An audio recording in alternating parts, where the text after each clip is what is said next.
An eargasm of learning and a no-fuss show. Welcome to the Creative Talk Podcast, where you can learn straightforward topics about branding, digital entrepreneurship, online business, and many more with your charming host, John Santos, along with inspiring entrepreneurs, creators, and thought leaders worldwide.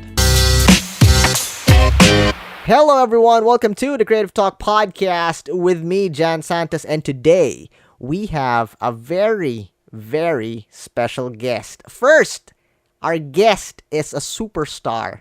I always say this whenever we share the room in this platform, this social media platform. She is a superstar. She is. She really is.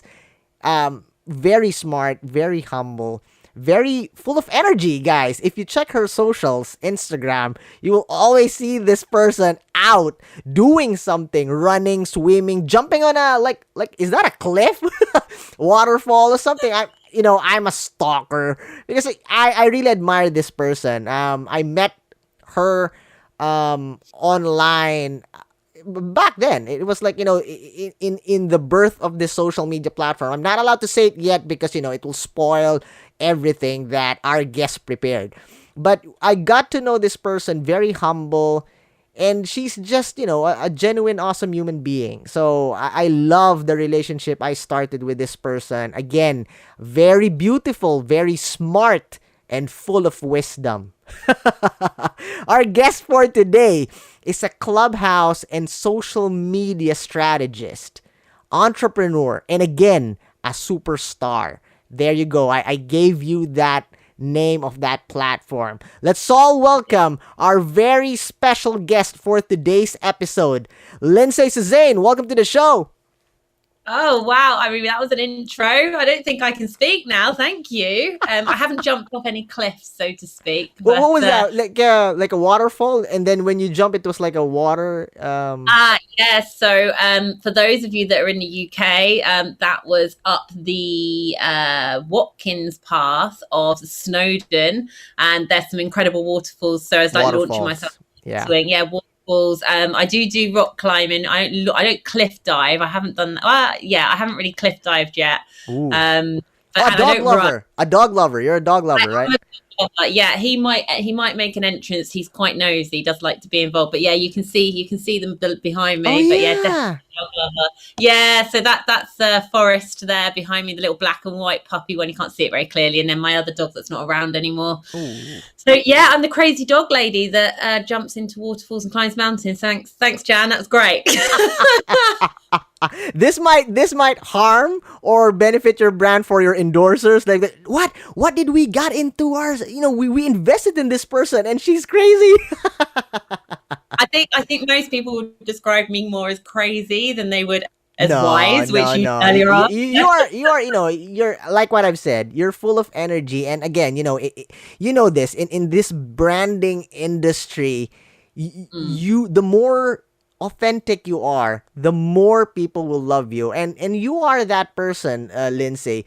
It's not just you're showing your expertise on social media and sharing values like everybody's saying, which is not bad, but you're also showing who you are. And that's something that I really, really love, and my respect for you is up that high. So congratulations. But we're not talking about that. That's just a glimpse of how awesome you are. So everyone, I'm a fan. Lindsay, what influenced you, or who influenced you to be in this position? We all see that you're in this area where you are touching people's lives because you are, I want to use celebrity because you are in a position that you influence. You motivate people. You are a successful human being. But, what happened? Tell us your story. The floor is yours. Oh, gosh. I mean, where to start? It's a really difficult. I don't really see myself as someone that influences so much. I just kind of I just try and have a very open and honest policy with what's going on. I think social media and whatever platform you're on is very, very filtered. And I'll tell a little bit about my backstory in just a second. And, don't get me wrong, nobody wants to post the bad parts of their life. You know, nobody really wants to post them when they've been crying for hours on end or when they're having a hard time. But I actually find quite a lot of trying to think of the right word. I actually find that it motivates me to myself to post the bits of my life that are actually, for want of a better phrase, pretty rough and pretty rubbish, because it makes me realize at those moments in time, because a lot of people that don't post about that will then be encouraged to open up to me and go, do you know what, I had exactly the same thing. And then I feel like I'm not on my own. So maybe I get a bit selfish in those moments and think, you know, it's a cry for help. I want to hear from someone else that's gone through the same thing. But actually it encourages a lot of other people to talk about tough times as well. So my social media, it isn't actually, there was never a thought process in me going, right, I'm going to post me going out for a cold water dip, or I'm going to post this beautiful sunrise. It just so happened that like I was going out and doing those things. I've always been quite natural at holding the camera and talking to the stories, so to speak, on Instagram. I've never really been that bothered about having my makeup done on my head, and I'm a bit like, this is me, deal with it. And you know, I've always been like that. I've never been very good at this whole kind of like facade that some people are fantastic, they can be a bit of a chameleon. I'm rubbish at it, so I might as well just embrace that. Yeah, I actually get to the stage now where I find it a little bit odd, not just I'm so natural just holding it and just talking and chatting away. And actually, if I go off the radar for 24 hours, because I actually just sick of my own voice and just want a few hours off social media, I get messages of, are you okay? Like, where are you? Or, oh, she must be up a mountain with no signal, because there's no way she wouldn't be on Instagram. But yeah, a little bit back from how I even got into that space. So I was in corporate, I was in investment banking, very swiftly realized that I am obsessed with the outdoors, and locking me up in a bank for a ridiculous amount of hours commuting on a train was one surefire way for a really miserable life for me. Like, my pay packet was ridiculously great for, I was at 21 at the time, and I was beyond miserable. I was in a job that nobody even knew what it was. So, you know, people would like ask me what my job was, and then I'd start talking about credit derivatives, and instantly the world and their wife were turned off. And I can understand that. So I literally, this is a little bit of an eye-opener of how impulsive I am. Woke up one day, I was like, I've had enough. So handed my notice in. And I started working for a military boot camp company with no experience. I was actually a bit overweight at the time. So I was a dancer in my younger years in ballroom and Latin competitively. So I've always had quite a competitive nature. Dived into the world of boot camps, where women that were a little bit lost themselves, sort of like mid-40s, normally either going through divorces or in very unhappy marriages, typically came to lose a lot of weight, and they got screamed at by military PTIs for 7 days, and they got put through hell, like hell. We were climbing the Brecon Beacons. So for anybody that knows Brecon Beacons, it's another Welsh massive bloody hill. At like 5 a.m. in the morning, they were eating barely anything. And it was, now I look back at it, having the professional knowledge that I do in the fitness space, why on earth anybody would pay to go on that, I do not know. But I loved it because it was just everything that I love. It was crazy. It was stupid. It was just brilliant. It was outdoors. It was great. It's crazy and stupid at the same time, and you love it. I get you. There we go. It, you know, involved in anything that people wouldn't normally want to do. I loved it. So that kind of got me into, I was sort of self-employed, but employed in a strange way. It was like a contract kind of thing. But that just opened my eyes up to like, do you know, I want to be outdoors. So I actually started a dog walking company. I had that for 6 years before I sold it. So that's something that a lot of people don't know. So I was outdoors all day, walking up to 70 dogs a day. Wow. Yeah, I know. Loved that. But, you know, that had a bit of a shelf life. The novelty did wear off in torrential rain, really soggy dogs, and when dogs run off. You know, I love dogs, but they're naughty dogs are not for me. And then I actually had, in that meantime, started bodybuilding. Again, an extreme. Never really touched a weight in all my life. And then I touched a kettlebell and I go, I'm going to enter a bodybuilding competition. So this again just goes to show a little bit about what I'm like. And I took that quite seriously. I actually competed 9 times. I was at the nationals.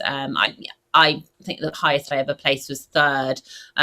So I didn't get a chance to go to any of the Europeans, which some of my peers did. But I'm nearly 6 foot tall. I'm not the right frame at all for a bodybuilding physique, but I just loved the extremity of it. And I loved the discipline that it taught me. And I think that's really transcended through a lot of things that I do now. It's a grueling process. It's a very lonely sport, but I thoroughly enjoyed it. And I learned a lot about my mental strength and my physical strength during that time. And that's when I actually qualified to become a personal trainer, because a lot of people were asking me, how do I get into shape, et cetera, et cetera. So, and that was my job. I then decided to set up an in-person business, and I was pretty happy doing that. I was very busy. Never really had to do much in the way of marketing, because the results were speaking volumes. I was getting people constantly wanting to book me out. And then the pandemic happened and the doors shut. And that was it. I had an online presence because I've always had an Instagram. I wasn't using it with any structure or business, really. I was just posting what I want when I want, which I still kind of do, but I'm a bit more strategic about it now. And I did get clients through Instagram, but again, that was more through fluke. It wasn't through real thinking about how I wanted Maybe my you business. need a branding coach to handle your Instagram. That's what I did. I absolutely did. And I just got thrown under a bus like so many people did.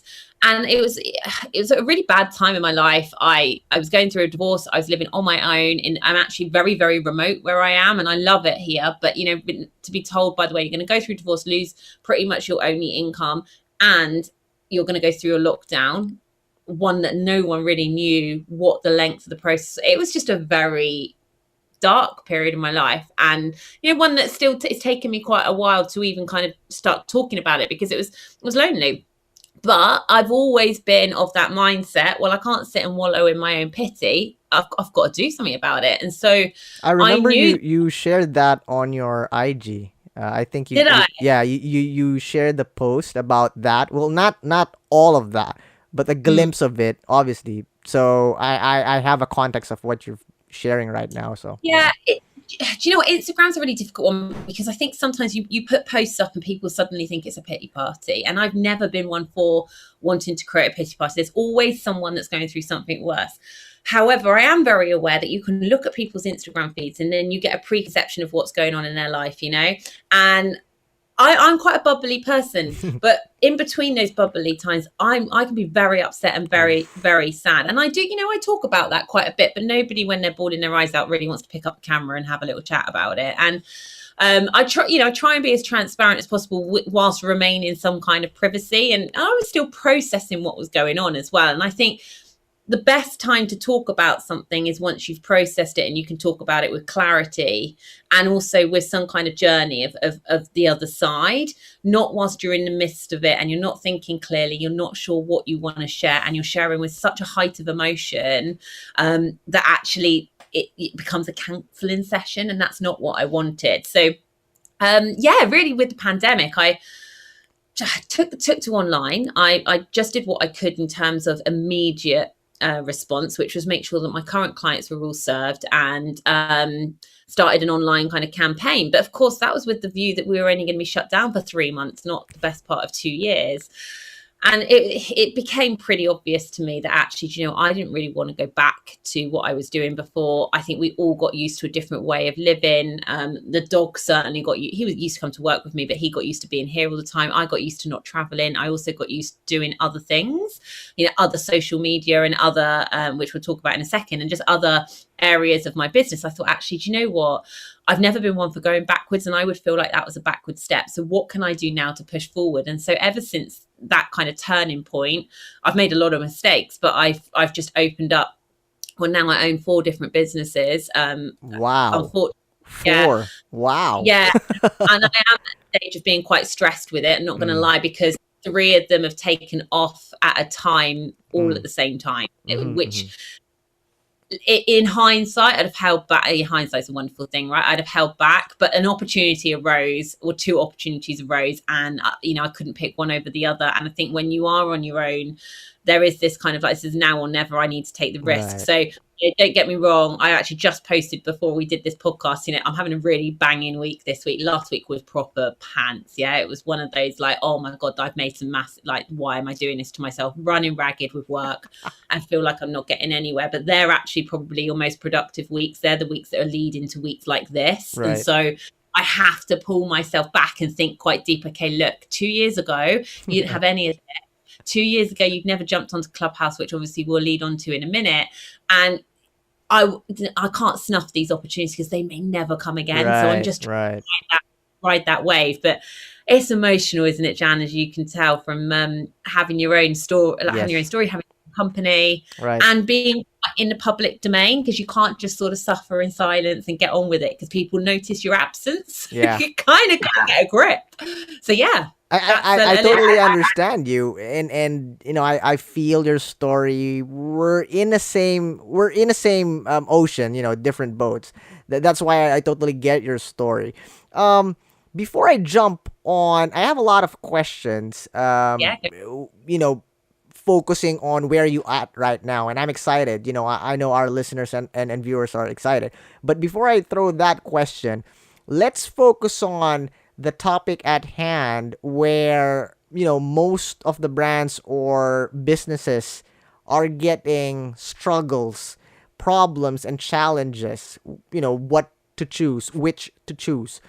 You know, the big question: which social media platform is best for your business? Now, the reason why I am excited to know your insights, for all our listeners and viewers, Lindsay is again a powerhouse in this new social media platform. It's still new, it's still growing, it's a baby, I think, right? It's the youngest social media platform as of today when we are doing this recording. So its name is Clubhouse. So I will give the floor to Lindsay to explain. First, Lindsay, give an overview of what Clubhouse is, and then your take on the topic. The floor is yours, my dear. Clubhouse, where to start? So Clubhouse was founded right in the middle of the pandemic. It was April 2020. It was American founded. It wasn't their first app. And these guys, Rowan and Paul, have worked tirelessly on various other apps that, you know, hadn't taken off, and they've also worked at some really big organizations in other social media spaces, so, you know, they're not new to the social media scene. It's an incredible app. It's audio only, and at the time that it launched, it was invite only as well. So it originally was only to the American audience because, like, nobody really had ever heard of it in the UK. Obviously, it was height of the pandemic, so I think it took off very swiftly in America because the exclusivity, it was only on iOS, so you had to have an Apple. And I didn't realize that there's only something like 20 or 25% of the population own an Apple phone. I thought it was way higher than that. So that, plus coupled with the fact that it was invite only, made it incredibly exclusive. And you had people like Oprah Winfrey using it, and so Elon Musk, you know, people were like, oh my God, like, get me on this app. So it took off in America and eventually kind of made its way overseas, sort of December time, definitely January, February. And then around May, it opened up without invite and opened up to Android users. So, and now it's out of beta phase and anybody could use it. Now, don't get me wrong, it had a lot of teething problems, as do any apps. But if you listen to any interviews, and I know that Paul, one of the founders, has spoken to Bloomberg quite openly, the platform grew quicker than their workforce and what they were anticipated. You know, it started off with 2 of them, then they grew to a team of 8. And then by the summer, there was something around like 500,000 rooms being opened a day. And I'll maybe go into a little bit of detail about what a room is. Now there's over 800,000 rooms being open a day, but they're actually a team of nearly 100 people now, and they're constantly recruiting. So for this business, which was valued at 4.5, I think, is it million or billion? I can never remember my figures, whatever one. You know what I mean? It was valued anyway back in February. I'd love to know what it's valued at now. They're rich. That's it. Well, are they though? You know, I think this again though. This is this perception of people go, oh my God, this is really successful. They must be, really be rolling it. But actually, I think you have to reinvest a lot of that to get it to where it needs to be. And you know, the investment that needed for a platform like that, you know, it's not cheap. You know, you need to invest in the system, right? Yeah, and also because they were so successful, what they did was trigger that domino effect for other platforms like Facebook and Twitter and Spotify. Yeah, Spotify Spotify, did the same Green thing. Yeah, Green Green, Room. yeah. So Facebook have done Facebook Audio. You've got Twitter Spaces, and then you've also got Green Room on Spotify. You've got another one called Wisdom out now as well. So really, audio is nothing new. Podcasts have been around for forever. Well, they haven't, but you know what I mean. But audio, we've been communicating via audio much longer than we've been posting Instagrams on photos on Instagram. But what they did was they just made that accessibility so much easier. I'm having conversations, for example, like with you, Jan, like you're in the Philippines right now. I know it's 10 o'clock at night, it's 2 o'clock here, but we would never have met if it hadn't have been for Clubhouse. Two of my website developers, they're in Australia, would never have known who they were. And it's connecting with a lot of this Australian market, the USA market, and of course, then they've opened up to other markets. So pretty much the majority of the world is on this app now. And it seems to be that there is some kind of authenticity and value that people find in conversation that they cannot find in a photograph or a caption or even a video, because it's not a live event. And it's look at podcasts. Podcasts do so well because people really get to hear genuine, authentic conversations. People also value the video aspect of podcasting. They actually get to see the person behind the voice. And it just feels a little bit more in the moment in Clubhouse. But also there was that FOMO, that fear of missing out, wasn't there? Because it's not now there are replays, which means that you can go back in and listen to a room if you can't make it, but only recently. That's like a 2 week. Is there a expiration date for those replays? So it's just there, right? They're there forever. So the owner of that audio can keep it on the club for as long as they want. They could make it more exclusive, and I think as potentially more monetization comes in, there be people that potentially go, that's a 30-day drop, then it's coming off, and then they put it on other paid platforms. But technically those conversations have no expiration date, which is incredible. They have no expiration length. Well, they do in the sense, I think it's either 6 or 12 hours, but like most conversations have rocked up by then, hopefully. And it just means that now there's that kind of less FOMO. So you don't have to worry about not being in the room at that time. But there certainly was this, you weren't allowed to record, you weren't allowed to video. Yeah, I remember that. We were on the early stage of Clubhouse, and I think, there was that. I think it was a rumor before, but now it's being validated that you're not allowed to record the conversation, things like that.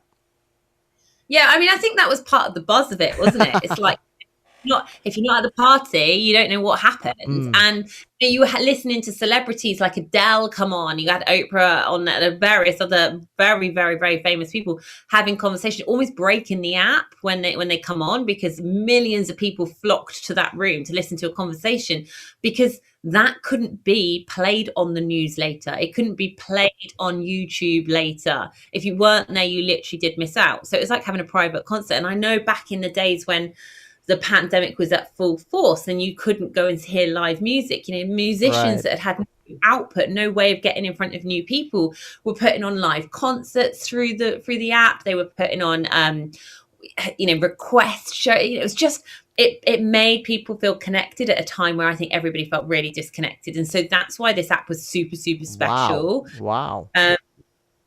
But now it's for me, I think it's becoming a very, very big place for businesses to actually hang out from a marketing perspective. They've put a lot of effort and money behind some new features which help. They're very much, their ethos is very much helping the creator out. So they want the creator, so the person that's running the room, to be paid. Right. Now there are some monetization features that are rolled out in the States that haven't quite rolled out and made it across Europe and the Brits yet. But the things like pinned links, where you can actually put a link to your business, to your course, to your podcast, that's one huge call to action that wasn't available before. Again, meaning that you can actually potentially get customers during the course of that room. And I know I've made many sales courses, which I couldn't make before because there was just that extra barrier for people to not get to my website. You've got clips where you can record the previous 30 seconds. So someone's given a bit of gold dust, or you want to tease people into the room, you can do that. You've got obviously replays, which records the whole room, which we obviously just discussed.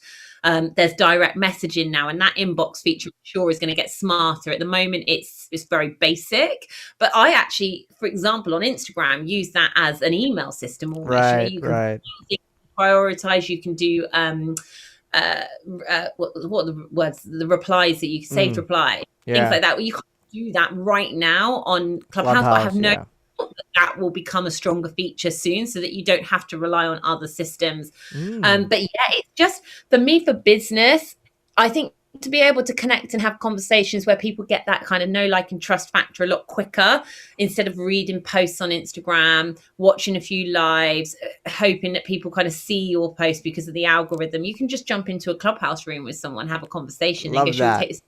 I love that. And you know, I totally agree. I always see Clubhouse as a marketing platform, because like what you've said earlier, it's real time, and you can feel the authenticity of the person. Combine it with Instagram, which is a visual checker of that person, because what Yeah. happens is, if they hear someone speak, they would check that on Instagram, and that's where the connection starts to happen. Putting that aside, now we know what Clubhouse is and how powerful that social media platform is. For you, Lindsay, as an expert on social media, a strategist, and based on your experience, which social media platform is best for your business, for our listeners and viewers out there who are torn with so many social media platforms available for their business, for their brand? The floor is yours. Do you know what, Jan? It's a really difficult question because there are so many. And as much as we all want to be omnipresent on all of them, you can't. But I do think you need to pick more than one. I think two, potentially three, depending on how good you are at repurposing content and how much kind of time you've got. So for me, the two that now I've got several different businesses in different spaces. So if I'm looking at the kind of corporate side of things, for me, Clubhouse paired with LinkedIn work incredibly well. LinkedIn is behind on terms of features, but they are really pushing video. They have actually the access now to do lives. You've got the creator profiles as well. You have the chance to write long content like articles, which do sit in the SEO feed for quite some time as well, in compared to your posts. And I do think that where they have that review section where people can actually say they've worked with you and really give you that testimonial, that's a really good way to just check out the person that you're potentially meeting on Clubhouse and having that conversation with, and going, do you know what? I really like what they're doing on Clubhouse. I want to work with them. I've checked them out. It's almost like your references. And also, I do think you find a certain caliber of clientele over on LinkedIn. Definitely if you're in a position which is a little bit more suited and booted, maybe a little bit more corporate. But if you are a creative, I wouldn't negate LinkedIn. I stepped away from it from the fitness industry, but it's changed a lot since then. And actually now I do see a lot of people in the fitness space over there, especially if you are looking to get into corporate wellness programs. Right. Definitely don't discount LinkedIn. Now, Instagram is a really funny one. It's a great one to tie in with Clubhouse because you've got that automatic link. However, it is, I mean, they're all saturated really, but it can feel quite saturated, and it can be really hard to get momentum on Instagram. So I do think you kind of really either need to know, are you using it as a business page? Are you using it as a personal brand page? And I really find that I like how I post over there for a personal brand perspective, because I use it. And I literally said this the other week, if I lost everything tomorrow and went to work in Tesco, my Instagram wouldn't change that much, because it's been pretty much what I do on my daily basis, with the odd bit of work kind of taken out of it. Whereas some people's Instagrams would just cease to exist because they're all about their business, and that's fine. But I do think now the personal brand element is getting stronger and stronger. And prior to this conversation, this podcast, I was actually on a call with someone that said, I've contacted you because you're that crazy person that also gets in the sea when it's really cold. Oh And yeah. now Oh yeah. I was about to ask you about, like, I saw a post that you shared. This is off topic, but since you mentioned, you bring are it back. I think you are in a beach, and the funny part there was, like, in the background everyone would see the ocean, the shoreline, and then you as the subject is wearing a jacket. I was like, it means it's cold. What is she doing there? Well, Jan, I don't know how cold it is in the Philippines ever in winter, but the sea temperature this morning was 10 degrees. And the air temperature when I left the house was 1 degrees. I had to scrape the ice off my car. So yeah, it's only going to get colder. So the sea's never warm in summer here, let alone in the winter. When does winter starts there? What month? We're kind of just coming out of autumn now into winter, so we're sort of just touching on winter now. And is October? Is the month of October kind of cold? Kind of autumnal. November's still quite autumnal. We get really cold here in February. We quite often get a bit of snow in February. Not so much down where I live, but I think a lot of people always think November, December's winter, but January and February are very cold. And the sea's very cold in February as well. I need to know that. You need to teach me because I'm gonna visit next year. Oh, don't visit in these. Well, it depends if you want a typical traditional English Christmas, then obviously I think it's gonna be October because of some events. So that's the best people are born in October. Just so that you know. But yeah, that'd be great to see you. But taking it back onto my point about the sea dip, so it's not completely off topic.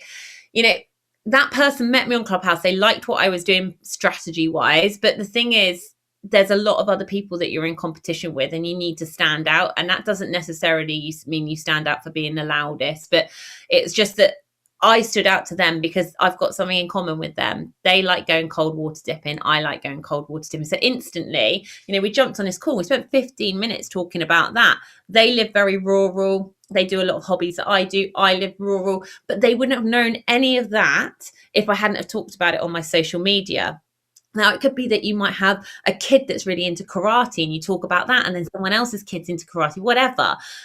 Dogs, cats, that sort of thing. I'm not saying you have to put your entire personal life on there, but Instagram is really, really powerful if you can do that sort of juggling act of this is me in work, but this is also me in my normal life. And there's actually not really a difference. You know, some people, there is a huge difference, which can be quite funny. You know, like this is me suited and booted, and on the weekend I'm in my jogging bottoms and I don't get out. But if you're smart about it, and I do know a lot of people that do it very, very well, you can have an Instagram account that encourages people to kind of get to know you and want to work with you instead of just wanting to work with you from a business perspective. And I still think that Instagram is probably the most powerful place to do that. I think LinkedIn, there is an element of personal branding, but if you start posting pictures of your dogs constantly, or you know, I post the odd thing where I've gone in the water, but I haven't got that much on there because I still don't feel that bikini pictures are really the right vibe on LinkedIn.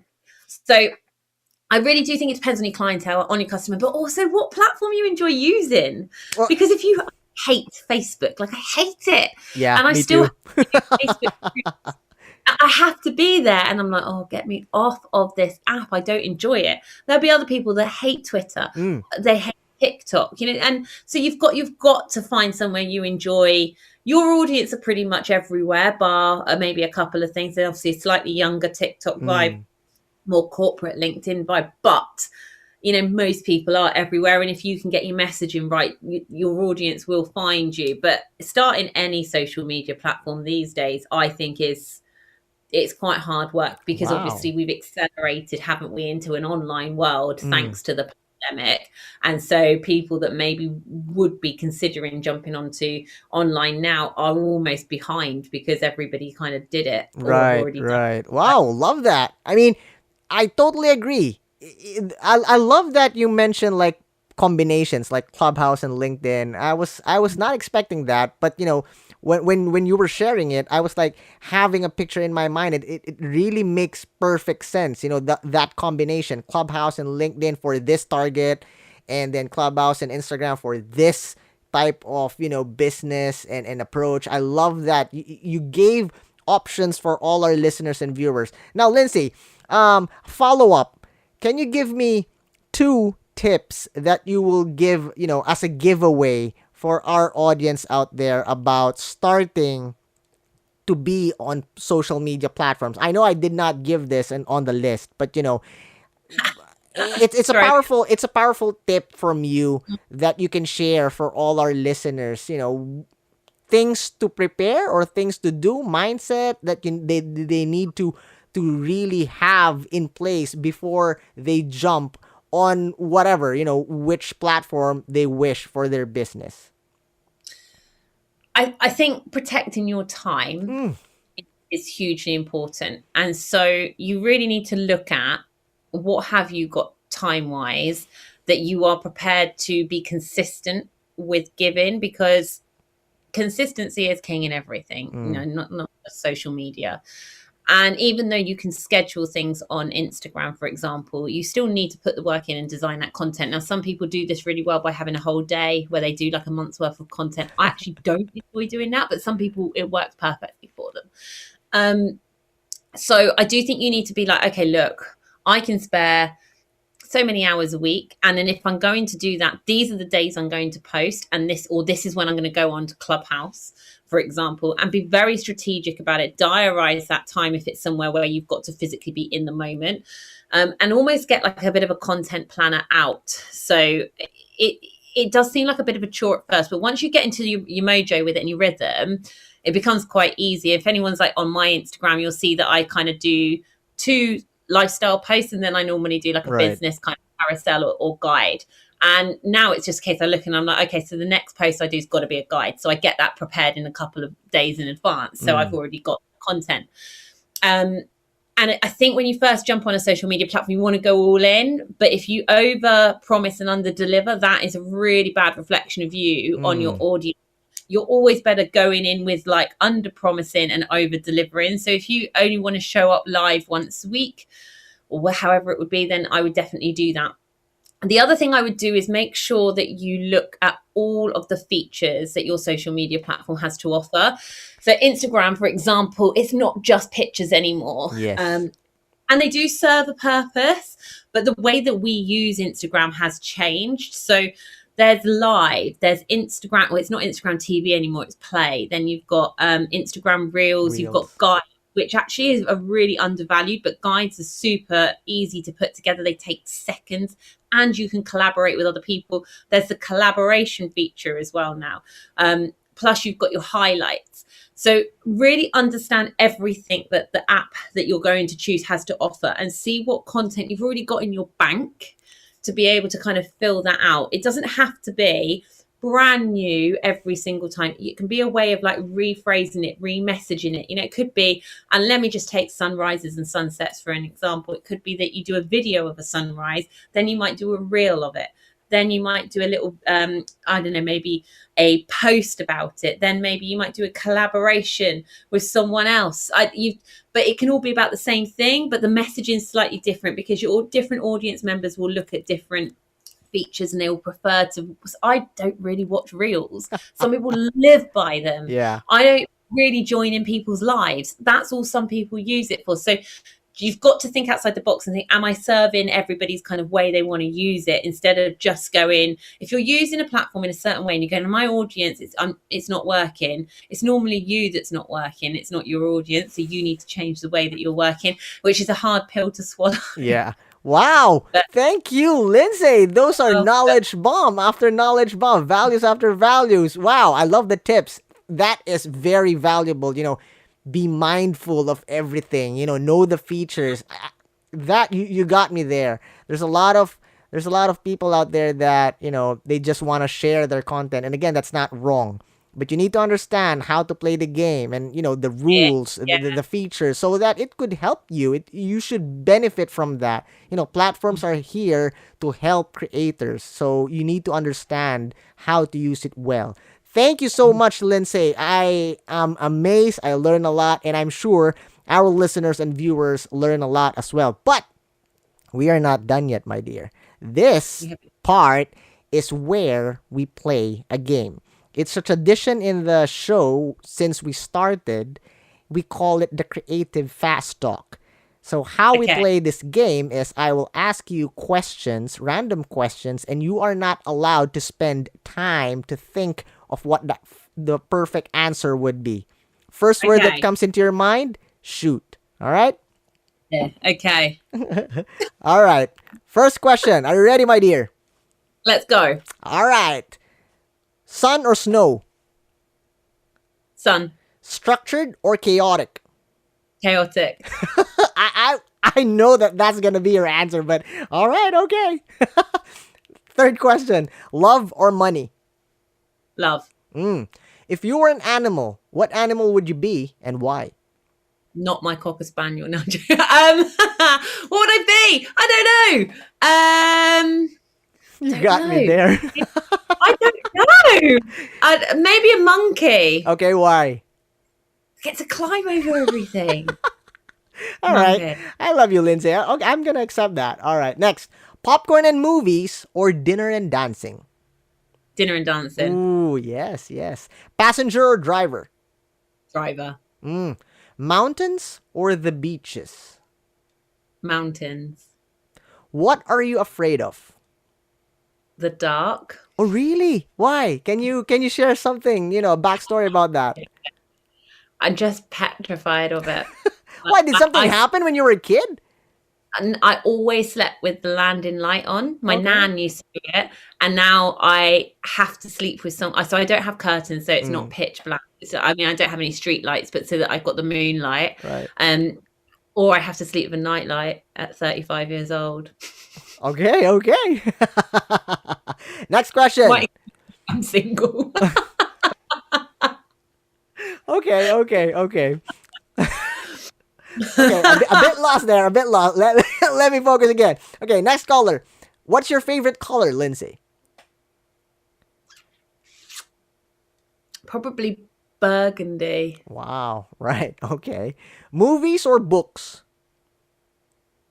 Audiobooks.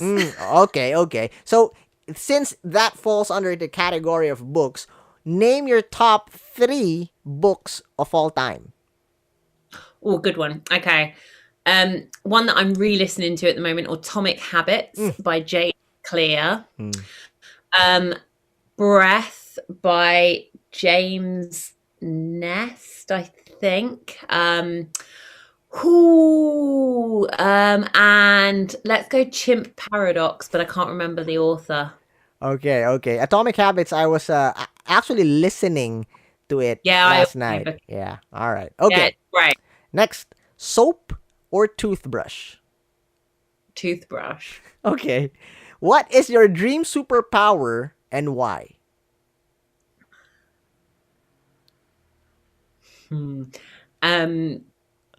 Probably be going invisible. Okay. Why? Because there's quite a few things that I'd like to be a spy on the wall.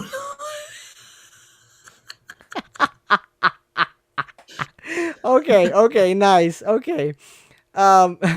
Next, what is the weirdest food you ever tried? Weirdest food. I don't know if I've had anything weird. Like when you travel, different cuisines per country, things like I don't that. know if anything like it all, so it's not weird, is it? Maybe snails. Oh yeah, in France, right? Yeah, it's a delicacy there. So It is. yeah. Okay. Next, what is something always inside your bag when you were a kid?